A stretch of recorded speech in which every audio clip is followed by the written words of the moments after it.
ত্রিপুরায় বিজেপি ও তীব্রামথার জোট সরকার চললেও রাজনৈতিক অস্থিরতা ক্রমশ বাড়ছে। দেখা যাচ্ছে রাজ্যে প্রতিনিয়ত মথার শরিকি দল বিজেপির কর্মসূচিগুলিতে হামলা করছে। পরবর্তীতে এক প্রকার নাটক মঞ্চস্থ করে মথার সুপ্রিমো প্রদ্যুৎ কিশোর দেববর্মন ঘটনাগুলোকে বিরোধী দলের ঘাড়ে চাপিয়ে দেয়। অন্যদিকে একই সময়ে তীব্রামথার প্রধান প্রদ্যুৎ কিশোর দেববর্মন এবং অন্যান্য নেতারা দিল্লিতে কেন্দ্রীয় স্বরাষ্ট্রমন্ত্রীর সাথে বৈঠক করছেন, যা সামাজিক মাধ্যমে প্রকাশ করা হচ্ছে। এই ঘটনাগুলো জোট সরকারের ভবিষ্যৎ নিয়ে প্রশ্ন উঠছে। রাজ্যের বিভিন্ন স্থানে বিজেপির কর্মসূচিগুলিতে তীব্রামথার কর্মীদের হামলার অভিযোগ প্রতিনিয়ত বাড়ছে।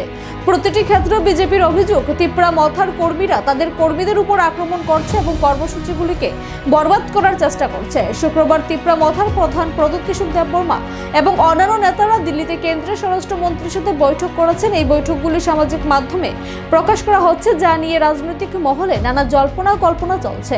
রাজনৈতিক বিশ্লেষকদের মতে এই বৈঠকগুলোর পেছনে গভীর ষড়যন্ত্র রয়েছে।